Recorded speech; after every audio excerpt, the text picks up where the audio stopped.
Welcome back to the Core EM Podcast, core content for anyone, anywhere, and just in time. This is the official podcast of the NYU Bellevue EM Residency Program. I'm Anand Swaminathan, and with me as always is my co-host, Jenny Beck-Esme. Jenny, what's going on? Hey, Swami. Well, I'm starting to get a little nervous for the upcoming in-service exam in February. It's my third of 4, and I feel like I need to step up my game. So I'm listening to some more podcasts, checking out some more foam sites. I recommend everyone do the same. Yeah, and you can always come on over and check out the core content that we have on the site. It might be a little bit helpful. It is core content. It might be. All right, so we've moved into our neuro and psych module today, and we had a great talk from one of our PGY2 residents, Trudy Cloyd, on suicide evaluation in the ED. Now, this is a critically important topic, although I think it's somewhat neglected in our training. Jenny, in our shops, we have psych emergency 24 hours a day and a psych consult service that's pretty much always accessible, and I think we kind of use it as a crutch, and so we never really hone these skills. Absolutely. I think the last time I really did a full evaluation of a patient was during my psych emergency rotation back in my intern year. But when we go out and practice in the real world, we are the psych consult. We have to make this assessment, and we have to do it frequently. Yeah, and we see about 650,000 patients every year in the ED with suicide attempts. So there's, that's a lot of patients that we're seeing, and out of that, 1 death for every 30 attempts. That's a lot of people that are dying from suicide.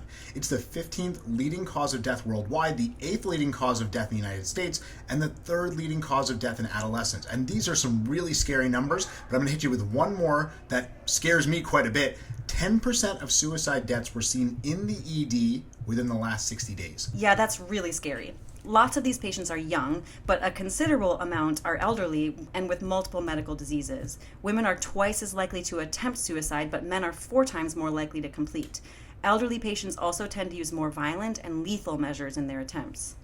Alcohol is a really important thing to bring into this equation as well, since about 40 to 60% of individuals who complete their suicide attempt were intoxicated, and there's a 19% lifetime suicide risk for alcoholics. When a patient presents after an attempt, the first question we need to be asking is what is their risk of a subsequent attempt?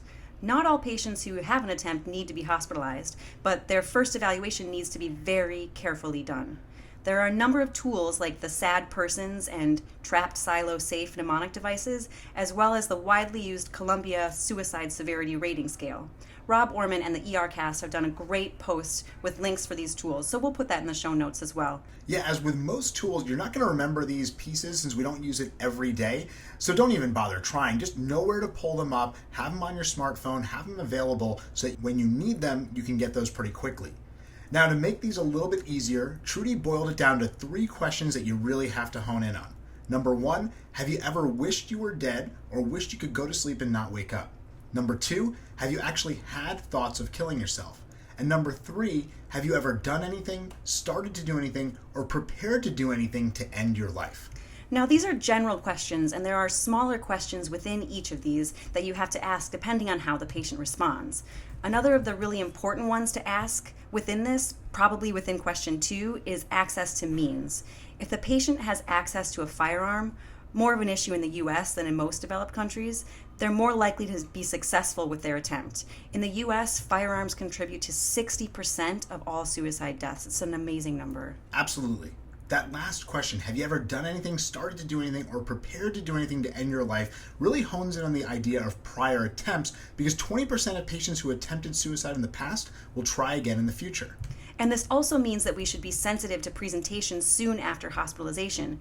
Recent hospitalization is a huge risk factor for suicide attempt or completion. All right, so we've gone over some of the risk factors and some of the assessment tools, but what about protective factors? We mentioned that all patients with a suicide attempt or intent aren't going to be admitted. So what are the factors that make it less likely for them to need admission? So while nothing is 100%, there are a couple things that are helpful in making the patient lower risk. If the patient doesn't withhold information, the patient is willing to engage in the process, the absence of agitation or psychosis, if the patient is a parent, compliance with their psych meds, and the presence of good coping skills are all helpful.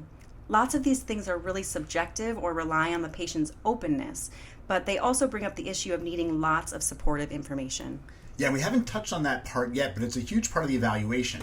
you got to go out and get lots of collateral information and finding out what systems the patient has in place. This can start by calling the patient's psychiatrist or psychologist, but should also include friends, family, and anyone else that they are sort of in touch with on a frequent basis that can help to give you more information. All of this information is going to help you assess the patient's risk and make a decision for outpatient versus inpatient management. Obviously, this is just a brief overview, and the assessment is complicated and can be quite difficult. When in doubt, buy time. Often, these patients present off hours. Hold them until the morning, get more collateral, and if you've got psych support on staff, get them involved. Tricky as this can be, I'd rather hold the patient longer than make the mistake of sending them home. At the heart of this, as with everything we do, if you do what you think is in the best interest of the patient, you're likely going to get it right. Couldn't have said it better myself. That's a great rule to live by in the ED. So to wrap it up, we can really make a difference for these patients. 10% of suicides had previous ED visits within the last 60 days. These patients are coming through our departments. We just need to find them. When performing your assessment, focus on 3 things: suicidal ideation, intent, and plan. This can be done with Trudy's 3 questions. Reminders. 1. Have you ever wished you were dead or wished you could go to sleep and not wake up? 2. Have you actually had any thoughts of killing yourself? And 3. Have you ever done anything, started to do anything, or prepared to do anything to end your life? All right, I think that's a nice overview, and for a little bit more on the topic, we're going to drop a link to Rob Orman discussing this on ERcast, where he discusses suicide and a lot of different factors that go into his assessment. He's also got a lot of different resources available on his website, so that link is going to be really helpful to get all of these things in one place. And we're going to drop some of those resources on our webpage as well. Well, that's all for the Core EM podcast this week. Come on over and check out the site at coreem.net, where we've got a ton of great core content emergency medicine. We'll have a core post up this Wednesday on hypokalemia and a journal update this Thursday on acute low back pain management. Visit us on Facebook and like us if you like the site. Visit our Google Plus page and follow us on Twitter, where our handle is @core_EM. Thanks, and see you all next week.